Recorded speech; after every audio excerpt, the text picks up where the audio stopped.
Past perfect continuous tense. सबसे पहले इसका पहचान बताएंगे। पहचान में क्या होगा? सबसे पहले इसका पहचान, जिस हिंदी वाक्य के क्रिया के अंत में ता रहा था, ती रहे थी, ते रहे थे इत्यादि वो धातु लगा हुआ रहता है, तो वैसे वाक्य को पास्ट परफेक्ट कंटिन्यूअस टेंस का वाक्य माना जाता है।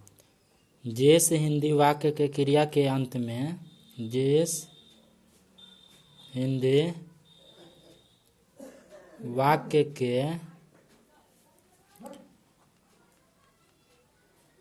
क्रिया के अंत में, क्रिया के अंत में ता रहा था, ती रही थी, ते रहे थे इत्यादि लगा हुआ रहता है, तब आदि लगा हुआ रहे तब वैसे वाक्य को पास्ट परफेक्ट कंटिन्यूअस टेंस का वाक्य माना जाता है। जिस हिंदी वाक्य के क्रिया के अंत में ता रहा था, ती रही थी, ते रहे थे आदि लगा हुआ रहे, तब वैसे वाक्य को पास्ट परफेक्ट कंटिन्यूअस टेंस का वाक्य माना जाता है। ये तो हो गया पहचान। अब इसका बताएंगे प्रयोग। इसका प्रयोग अब क्यों किया जाता है, या कहाँ किया जाता है, या कैसे किया जाता है। तो इस टेंस का प्रयोग यानी पास्ट परफेक्ट कंटिन्यूअस टेंस का प्रयोग ऐसे कार्य व्यापार का बोध कराने के लिए होता है जो भविष्य, ऐसे प्रयोग के लिए किया जाता है जो बीते हुए यानी कि भूतकाल में बहुत समय तक जारी था। जैसे कि एक उदाहरण के तौर पर, वह सुबह से दौड़ रहा था, ये भूतकाल में हो रहा है कि था, जैसे ही था रहेगा तो भूतकाल, है रहेगा तो प्रेजेंट काल, और जिस वाक्य क्रिया के अंत में गा गे गी रहता है वो चला जाता है फ्यूचर टेंस में।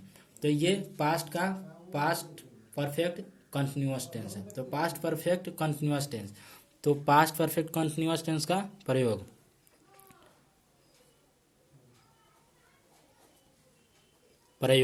अब प्रयोग में क्या है, तो इस टेंस में, तो इस टेंस का प्रयोग, इस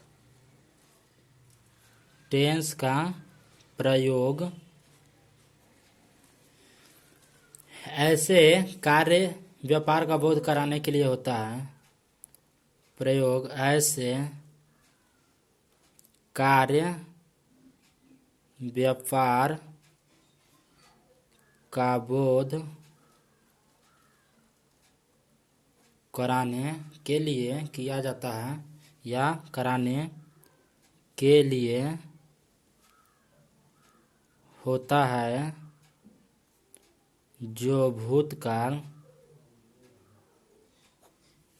में कुछ समय या बहुत समय तक जारी था, या बहुत समय तक जारी था। इसका प्रयोग इसलिए किया जाता है क्योंकि इसका प्रयोग ऐसे कार्य व्यापार करने के लिए होता है जो भूतकाल में क्या हुआ था, कुछ समय तक या बहुत समय तक जारी था, तब वैसे वाक्य को ये प्रयोग किया जाता है, और वैसे वाक्य को पास्ट परफेक्ट कंटिन्यूअस टेंस का वाक्य माना जाता है। और इसका ट्रांसलेशन बनाने का सबसे पहला नियम, तो इसका बनावट फॉर्मूला इसका था सब्जेक्ट के बाद किसी भी वाक्य का जो अफर्मेटिव हो सिर्फ, ठीक है, तो सब्जेक्ट के बाद हैड बीन, सब्जेक्ट के बाद हैड बीन, सब में जो सब अफर्मेटिव रहे उसके लिए है ये।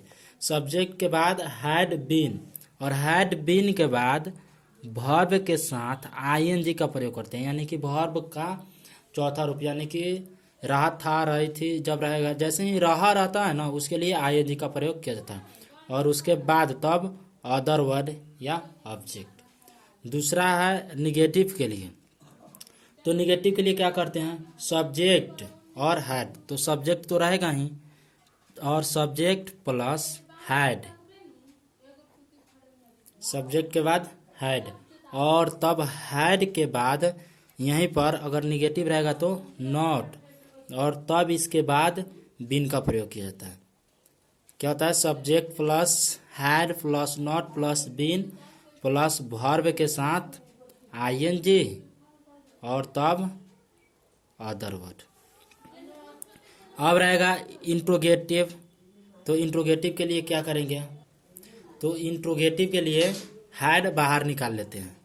तो सबसे पहले इंट्रोगेटिव में क्या करेंगे, हैड बाहर निकालेंगे, हैड के बाद तब सब्जेक्ट, और फिर सब्जेक्ट के बाद तब बीन, और बीन के बाद वर्ब के साथ आईएनजी, और तब अदर वर्ड या ऑब्जेक्ट। अब इंट्रोगेटिव का निगेटिव, तो जब इंट्रोगेटिव में अब निगेटिव रहेगा तो क्या करेंगे, had, had plus subject, subject उसके बाद तब नॉट, तब इसके बाद होगा been, had plus subject plus not plus been plus verb के साथ आईएनजी, और तब होगा अदर वर्ड। अब आएगा WH क्वेश्चन का। अब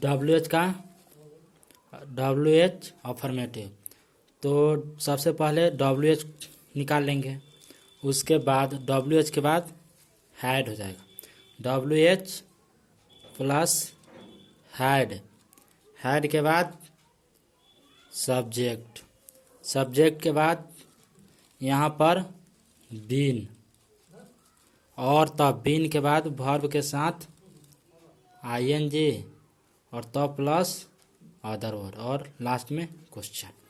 WH के लिए क्या करेंगे, WH plus had plus subject plus been plus verb के साथ आईएनजी, तब अदर वर्ड, और लास्ट 6 नंबर WH निगेटिव के लिए, तो WH plus had plus subject plus not plus been plus verb के साथ आईएनजी, और उसके बाद तब हो जाएगा अदर वर्ड।